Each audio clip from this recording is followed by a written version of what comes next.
제15장. 나는 참 포도나무요 내 아버지는 농부라. 무릇 내게 붙어 있어 열매를 맺지 아니하는 가지는 아버지께서 그것을 제거해 버리시고, 무릇 열매를 맺는 가지는 더 열매를 맺게 하려 하여 그것을 깨끗하게 하시느니라. 너희는 내가 일러준 말로 이미 깨끗하여졌으니 내 안에 거하라. 나도 너희 안에 거하리라. 가지가 포도나무에 붙어있지 아니하면 스스로 열매를 맺을 수 없음 같이 너희도 내 안에 있지 아니하면 그러하리라.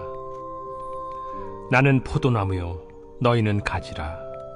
그가 내 안에 내가 그 안에 거하면 사람이 열매를 많이 맺나니 나를 떠나서는 너희가 아무것도 할 수 없음이라. 사람이 내 안에 거하지 아니하면 가지처럼 밖에 버려져 마르나니 사람들이 그것을 모아다가 불에 던져 사르느니라. 너희가 내 안에 거하고 내 말이 너희 안에 거하면 무엇이든지 원하는 대로 구하라. 그리하면 이루리라. 너희가 열매를 많이 맺으면 내 아버지께서 영광을 받으실 것이요 너희는 내 제자가 되리라. 아버지께서 나를 사랑하신 것 같이 나도 너희를 사랑하였으니 나의 사랑 안에 거하라. 내가 아버지의 계명을 지켜 그의 사랑 안에 거하는 것 같이 너희도 내 계명을 지키면 내 사랑 안에 거하리라. 내가 이것을 너희에게 이름은 내 기쁨이 너희 안에 있어 너희 기쁨을 충만하게 하려 함이라. 내 계명은 곧 내가 너희를 사랑한 것 같이 너희도 서로 사랑하라 하는 이것이니라. 사람이 친구를 위하여 자기 목숨을 버리면 이보다 더 큰 사랑이 없나니 너희는 내가 명하는 대로 행하면 곧 나의 친구라. 이제부터는 너희를 종이라 하지 아니하리니 종은 주인이 하는 것을 알지 못함이라. 너희를 친구라 하였노니 내가 내 아버지께 들은 것을 다 너희에게 알게 하였음이라. 너희가 나를 택한 것이 아니요 내가 너희를 택하여 세웠나니 이는 너희로 가서 열매를 맺게 하고 또 너희 열매가 항상 있게 하여 내 이름으로 아버지께 무엇을 구하든지 다 받게 하려 함이라. 내가 이것을 너희에게 명함은 너희로 서로 사랑하게 하려 함이라. 세상이 너희를 미워하면 너희보다 먼저 나를 미워한 줄을 알라. 너희가 세상에 속하였으면 세상이 자기의 것을 사랑할 것이나 너희는 세상에 속한 자가 아니요 도리어 내가 너희를 세상에서 택하였기 때문에 세상이 너희를 미워하느니라. 내가 너희에게 종이 주인보다 더 크지 못하다 한 말을 기억하라. 사람들이 나를 박해하였은즉 너희도 박해할 것이요 내 말을 지켰은즉 너희 말도 지킬 것이라. 그러나 사람들이 내 이름으로 말미암아 이 모든 일을 너희에게 하리니 이는 나를 보내신 이를 알지 못함이라.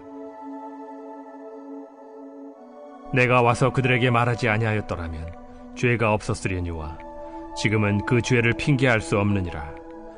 나를 미워하는 자는 또 내 아버지를 미워하느니라.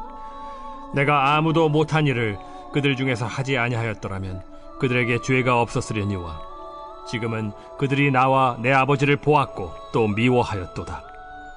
그러나 이는 그들의 율법에 기록된 바 그들이 이유 없이 나를 미워하였다 한 말을 응하게 하려 함이라.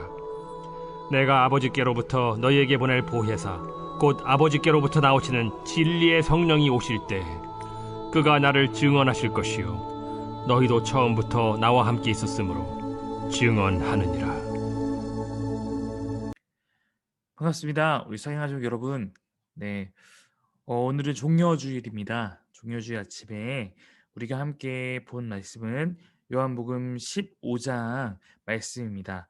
우리 이 부분에 대해서 함께 말씀을 나눠보도록 하겠습니다. 1절부터 6절 보시면 포도나무와 가지에 대한 비유입니다. 저는 이 비유를 굉장히 좋아하고 오늘 설교 중에도 아마 비슷한 비유에 대해서 나누게 될 것 같은데요. 예수님은 자신의 참 포도나무고 하나님의 농부로서 묘사하고 있습니다. 포도나무는 구약의 이스라엘을 상징하는 그러한 표현입니다. 하나님의 아들이시며 참 포도나무인 자신에게 이제 하나님 백성이 연결될 때 온전한 회복이 일어날 수 있다라는 것이죠. 예수님 안에 있는데 어 2절 보면 "예수님 안에 있는데 붙어 있어 열매를 맺지 아니하는 것이 가능할까?" 그래서 이 부분은 좀 논쟁이 많이 있었습니다. 결론적으로 말하자면 이는 예수님에 대한 참된 믿음이 없이 형식적으로 붙어 있는 듯한 그런 신자들을 의미한다라고 해석하고 있습니다. 즉 믿음이 있는 것처럼 보이고 예수님께 붙어 있는 것처럼 보이지만 사실상 내면에는 주님의 그 연결성이 없고 변화도 없고 그래서 삶의 열매도 맺지 못하는 사람을 가리키는 것입니다. 이런 자들은 열매가 없기 때문에 결국은 농부이신 아버지에 의해서 제거된다라고 성경은 여러 곳에서 말하고 있습니다. 열매를 맺는 가지는 아버지께서 깨끗하게 하셔서 더욱더 많은 열매를 맺을 수 있게 하시는데요. 깨끗하게 하다라는 것, 이 2절에 있는 이 말씀은 포도 열매를 맺는 가지에 더 영양분이 잘 공급되기 위해서 잔가지들을 잘라내는 가지치기를 말합니다. 이것은 그리스도인의 훈련으로 해석해야 될 것입니다. 즉 우리는 하나님이 원하신 삶을 살기 위해서 잔가지와 같은 것들은 다 제거해 버리고 오직 주님께 의존하고 집중하는 그런 마음이 있어야 된다는 것이죠. 4 절에 보면 그리스도인은 계속해서 그리스도 안에 머물러야 함을 말하고 있습니다. 그리스도에 대한 참된 믿음을 통해서 우리 날마다 주를 닮아가고 정결하게 될 수 있습니다. 믿음으로 말씀을 순종하여서 하나님께 훈련되고 하나님에서 자라가야 합니다. 이런 모든 과정이 요한복음이 말하는 믿음이에요. 예수 안에 거하는 그 모든 과정이 우리에게 믿음의 삶입니다. 7절부터 12절에 보면 예수님 안에 거하는 자에게는 예수의 말씀이 그 안에 거한다라고 말하고 있습니다. 말씀을 믿고 순종할 때 예수님이 그 안에 거하시는 것이죠. 말씀을 통한 예수님과 그리스도인의 상호 거주는 그로 하여금 기도 응답을 받도록 만듭니다. 이때 기도란 것은 우리의 욕심을 채우기 위한 것이 아니라 예수님과의 참된 연합을 통해서 하나님 나라의 뜻을 구하는 기도입니다. 그렇기 때문에 이런 기도는 많은 열매를 맺고 아버지께 영광이 된다고 8절에 말하고 있는 것입니다. 예수님은 하나님이 그를 사랑하신 것처럼 그의 제자들을 사랑하시죠. 그리고 예수님은 자신의 사랑을 받은 제자들에게 사랑 안에 거하라고 명령하십니다. 다시 말하면 예수님의 사랑을 먼저 경험하고 난 후 우리는 그의 사랑 안에 거할 수 있다는 그러한 말입니다. 13절로 17절 보시면 내려서 볼게요. 예수님의 그 사랑에 대해서 계속 말하고 있는데요. 예수님은 16절에 보시면 선택의 주체에 대해서 말씀하고 있습니다. "내가 너희를 택하여 세웠다." 우리 금요일 날도 했던 찬양이 좀 떠오르죠. 네. 제 아들이 예수님을 선택한 것이 아니라 예수님께서 세상 가운데서 제 아들을 선택하고 부르셨다는 것입니다. 요한복음은 마치 제자들이 예수님을 선택해서 따라간 것처럼 그렇게 그들의 그 제자됨을 묘사하기도 합니다. 부르셨을 때 그들이 선택해 따라간 것처럼 보이거든요, 분명히. 그러나 예수님이 제자들을 택하셨다라는 것이 또한 신약 성경에 일관된 그런 관점입니다. 즉 하나님께서 우리를 택하신 것이고 그 택하심 가운데서 우리가 그 부름을 받고 반응해서 나아간 것이죠. 예수님의 선택에는 목적이 있는데요. 첫 번째는 예수님은 제 아들이 열매를 맺게 하기 위해서 그들을 선택하신 것입니다. 서로 사랑함을 통하여서 선교적 열매를 맺어야 한다는 것을 강조하고 있습니다. 둘째, 예수님은 제자들의 열매가 항상 있게 하기 위해서 그들을 선택하셨습니다. 열매의 지속성이 필요하다라는 것입니다. 셋째는 예수님은 제자들이 아버지의 이름으로 기도할 때 응답받게 하기 위해서 선택하셨습니다. 이러한 서로 사랑함을 통해서 선교의 열매를 맺고 기도를 통해서 그 모든 것이 이루어진다, 응답받는다라는 것입니다. 사람의 힘으로는 되는 것이 아니고 기도를 통해서 우리가 전도의 열매를 맺을 수 있다라고 요한복음은 우리에게 말을 해주고 있는 것이죠. 18절로 20절 보면 일찍이 예수님은 자신을 세상은 미워한다. 세상은 예수님 미워한다고 말했고 또한 예수님을 따르는 제자들도 미워한다고 그렇게 말하고 있습니다. 여기서 세상이라는 것은 좁은 의미로는 그런 예수님을 따르는 그런 것이 아니라 뭐 유대 권력들이나 그 추종자처럼 적대자들을 의미하는 것입니다. 세상은 성경에서 두 가지 의미가 있어요. 하나님이 세상을 사랑하사라고 할 때 그 세상은 모든 인류를 포함하는 것이고요. 너희는 세상에 속하지 않는다라고 말할 때는 이제 하나님을 대적하는 사탄의 세력에 속한 것을 말하는 것입니다. 요한복음에 있는 독자들에게는 이미 유대 권력들에 의한 박해를 넘어서 이 요한복음이 쓰여졌을 당시에는 초대교회 시대이기 때문에 신앙으로 인해서 참 많은 박해를 받는 상황들이 있었고 그 모든 것이 우리가 예수를 믿기 때문에 당하는 미움입니다. 예수님의 제자들이 핍박을 받는 이유는 우리가 세상에 속하지 않고 예수님께 속한 그러한 결과입니다. 어쩌면 우리가 복음으로 인해서 핍박받고 있다는 것은 내가 세상이 아니라 그리스도께 속하였다는 의미가 될 수도 있을 것입니다. 주인이신 예수님이 박해를 받으셨다면 그를 따르는 제자들이 박해를 받는 것은 필연적이라고 할 수 있습니다. 왜냐하면 우리 그 길을 따르기 때문입니다. 또한 반대의 경우도 있는데 사람들이 예수님의 말씀을 지킨다면 예수님의 제자들의 말도 지킬 것이다라는 것도 해당이 되는 것입니다.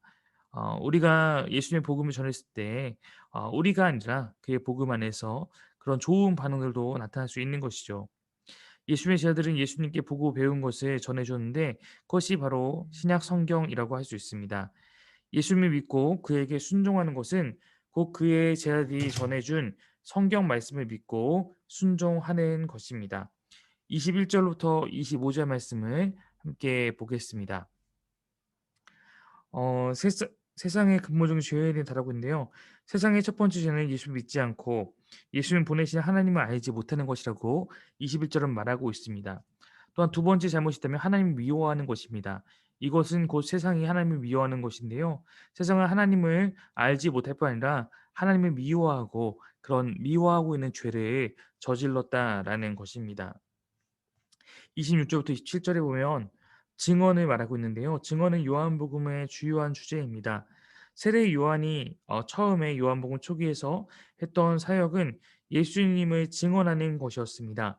예수님 또한 증언하는 것을 자신의 핵심 사역으로서 말씀하고 있습니다. 이 단락에서는 예수님을 증언하는 두 가지 주체가 등장하는데요. 바로 성령과 제자들입니다. 예수님은 성령을 보내셔서 성령으로 하여금 자신을 증언하게 하신다라고 26절에 나타나 있습니다.